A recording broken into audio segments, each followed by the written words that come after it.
नमस्कार दोस्तों, स्वागत है आपका इस वीडियो में। दोस्तों, आज के इस वीडियो में हम बात करेंगे मध्य प्रदेश के द्वारा दोस्तों जो है पुलिस कांस्टेबल का भर्ती निकाला गया है। इस भर्ती के बारे में हम बात करेंगे। दोस्तों, इस भर्ती के बारे में हम आपको जो है संपूर्ण जानकारी देंगे। इसका फॉर्म जो है कब से कब तक भरा जाएगा, इसके बाद में दोस्तों इसका जो सिलेबस क्या रहेगा और अदर स्टेट वाले जो है फॉर्म को भर सकते हैं, इन सब के बारे में हम बात करेंगे। तो दोस्तों, पहले हम अदर स्टेट वाले जो है उसके बारे में बात कर लेते हैं। अगर दोस्तों ये जो है मध्य प्रदेश का भर्ती है, अदर स्टेट वाले भी जो है इसमें फॉर्म को भर सकते हैं, लेकिन वो जो है जनरल में काउंट किए जाएंगे। तो आप लोग जो है जनरल में जो है वहाँ यानी कि जनरल से भर सकते हैं। इसके बाद में दोस्तों आप जैसे SC ST वाले हैं वो सभी जो हैं सभी जनरल में ही काउंट किए जाएंगे। तो दोस्तों ये जो है मध्य प्रदेश का भर्ती है पुलिस कांस्टेबल का, जैसा कि आप लोग देख सकते हैं, कर्मचारी चयन मंडल भोपाल। दोस्तों ये जो भर्ती है, अगर आप इसमें 10वीं पास है, 8वीं पास है, इसमें दिया गया है, और इंटर पास है, तो भी दोस्तों आप जो है फॉर्म को भर सकते हैं। इसके बाद में दोस्तों यहाँ से दिया गया है ऑनलाइन आवेदन भरने की जो प्रारंभ तिथि है 15 सितंबर से ये आपका जो है फॉर्म भरना यानी कि स्टार्ट होगा, और यानी कि स्टार्ट हो चुका है। इसके बाद में इसका जो लास्ट डेट है आवेदन करने की, भरने की अंतिम तिथि 29 सितंबर 2025 है। तो आपके पास 14 दिन का ही समय दिया जा रहा है फॉर्म को भरने के लिए। इसके बाद में दोस्तों इसमें आप लोग संशोधन जो कर सकते हैं 15 सितंबर से लेकर के 4 अक्टूबर तक संशोधन कर सकते हैं। इसके बाद में यहाँ से आपका जो दिया गया है ESB परीक्षा शुल्क, तो इसमें आपका जो है सीधी भर्ती पदों हेतु के लिए इसमें अनारक्षित अभ्यर्थी के लिए 500 रुपये है, और अनुसूचित जाति और इसके बाद में अनुसूचित जनजाति, अन्य पिछड़ा वर्ग, EWS अभ्यर्थियों के लिए केवल मध्य प्रदेश के मूल निवासियों के लिए 250 रुपये फी है, प्रति प्रश्न दिया गया है। इसके बाद में पुलिस विभाग की विभागीय परीक्षा शुल्क जो कि अनारक्षित अभ्यर्थी के लिए 200 रुपये प्रति प्रश्न, अनुसूचित जाति अनुसूचित जनजातियों के लिए 100 रुपये है। इसके बाद में आपका जो दिया गया है यहाँ से परीक्षा का नाम, ऑनलाइन परीक्षा पद्धति, समय सारणी यहाँ पे दिया गया है। तो आपका आरक्षक भर्ती जो कि परीक्षा 2025 30 अक्टूबर 2025 से प्रारंभ होगा। प्रथम और द्वितीय दिया गया जो कि प्रातः 7:30 से 8:30, और आपको निर्देश पढ़ने का जो समय दिया जाएगा 9:20 से 9:30 तक, यानी 10 मिनट। इसके बाद में 2 घंटे का जो है रहेगा आपका समय, और द्वितीय जो आपका है 12:30 से 1:30 बजे तक 10 मिनट का टाइम दिया जाएगा पढ़ने के लिए, और 2 घंटे का जो है आपका रहेगा समय, यानी कि पेपर आपका। इसके बाद में दोस्तों ये सब आपका होगा। अभ्यर्थी का आधार पंजीयन अनिवार्य है, और इसके बाद में यहाँ से आपका जो दिया गया है अगला, तो दोस्तों ये जो आपका यानी कि इसमें कुल टोटल पद है 7500 टोटल पदों पे ये जो है आपका भर्ती निकाला गया है। यहाँ पे आप लोग देख सकते हैं कुल 7500 पद दिए गए हैं। इसमें 7500 पदों पे आपका जो भर्ती निकाला गया है। यहाँ पे आपका जो दिया गया आप लोग चेक कर सकते हैं, यहाँ पे यानी कि यानी कैटेगरी वाइज जो है पदों को बताया गया है।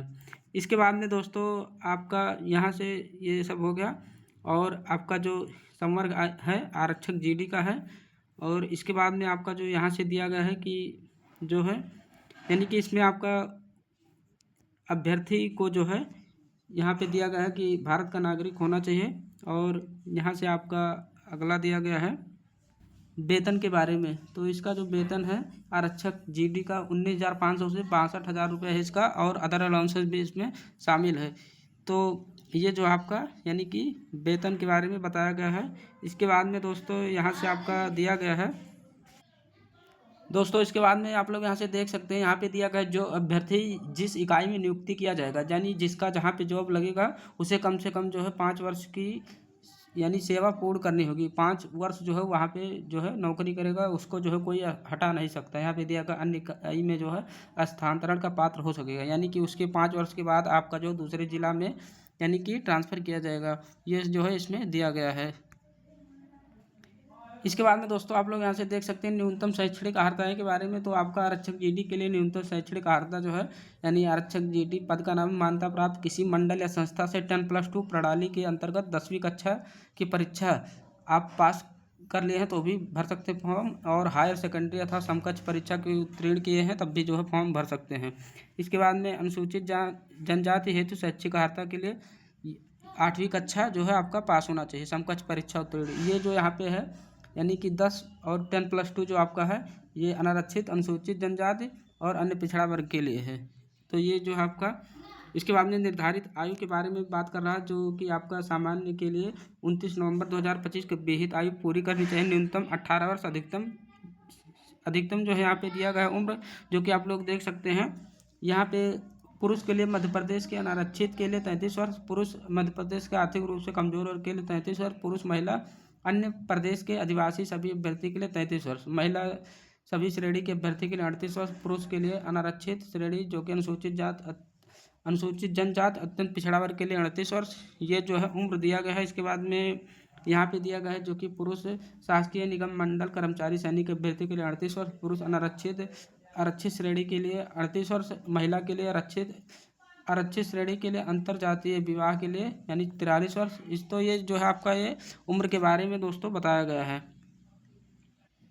इसके बाद में दोस्तों आपका परीक्षा योजना के बारे में बताया गया है, जो कि आपका परीक्षा जो होगा प्रथम चरण में आपका लिखित परीक्षा होगा जो कि MCQ रहेगा यानी बहुविकल्पीय प्रश्न। द्वितीय चरण में आपका शारीरिक दक्षता परीक्षण होगा। प्रथम चरण में जो परीक्षा का योजना रहेगा यानी कि आपका प्रथम चरण में जो है हिंदी भाषा में बहुविकल्पीय प्रश्न रहेंगे, जो कि 2 घंटे का पेपर रहेगा, 100 प्रश्न रहेगा। अंक जो आपका रहेगा अधिकतम 100 अंकों का रहेगा। सही उत्तर के लिए 1 अंक दिया जाएगा और गलत उत्तर के लिए आपका जो है कोई अंक नहीं काटा जाएगा।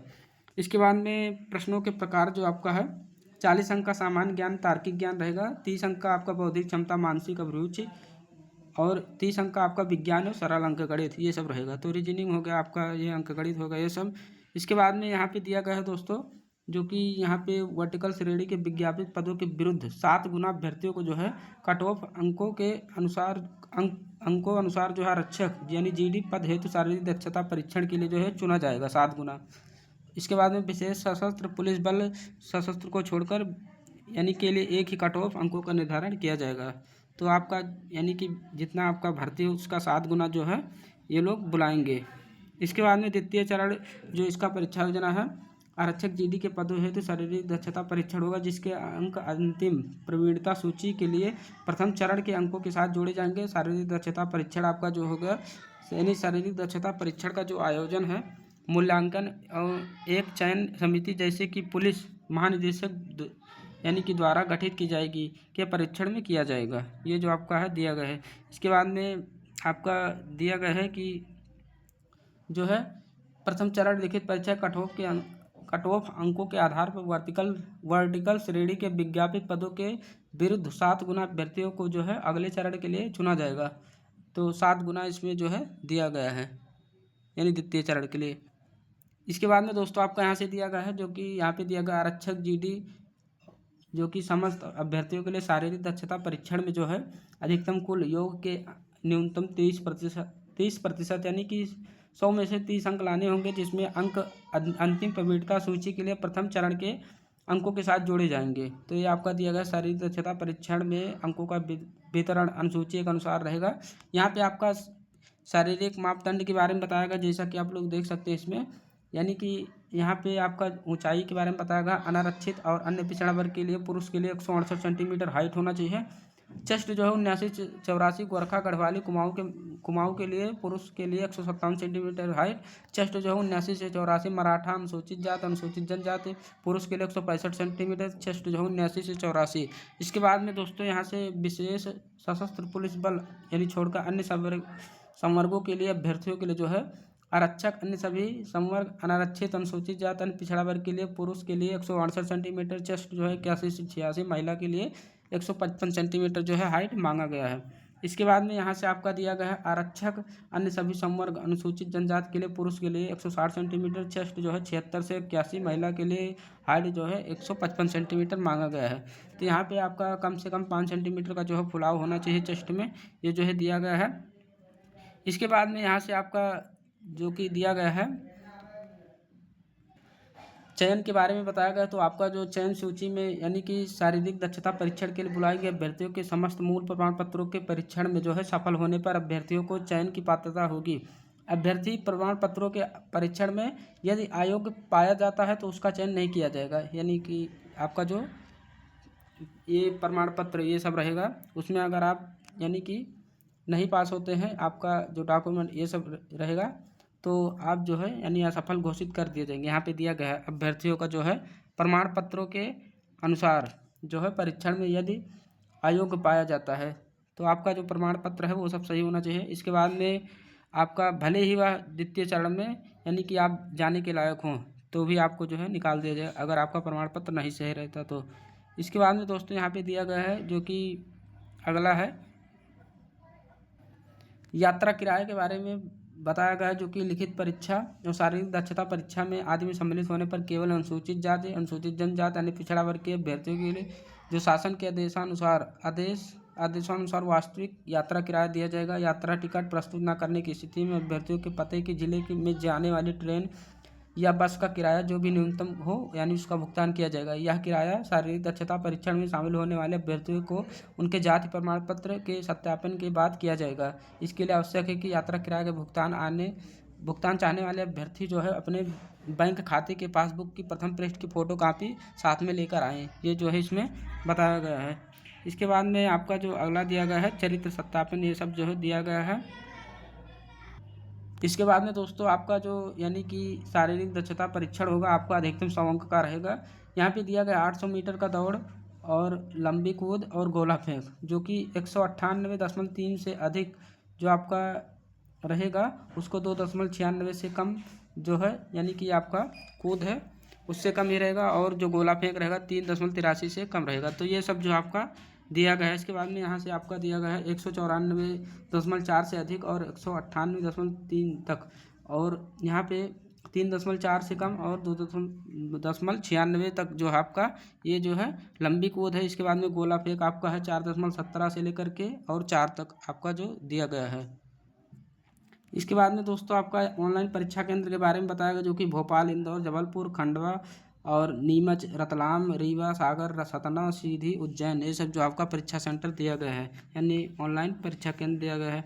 इसके बाद में लिखित परीक्षा का पाठ्यक्रम ये आपका होगा जो कि सामान्य ज्ञान, तार्किक ज्ञान 40 अंक, बौद्धिक क्षमता, मानसिक अभिरुचि 30 अंक, और दोस्तों आपका विज्ञान और सरल अंकगणित 30 अंकों का है। ये सब जो आपका यानी कि दिया गया है। तो दोस्तों ये था इस भर्ती का नोटिफिकेशन। आशा करता हूँ आपको वीडियो पसंद आया होगा। वीडियो पसंद आया हो तो वीडियो को लाइक कर पाएँ, दोस्तों के साथ जरूर शेयर करें। मिलते हैं अगले वीडियो में। धन्यवाद।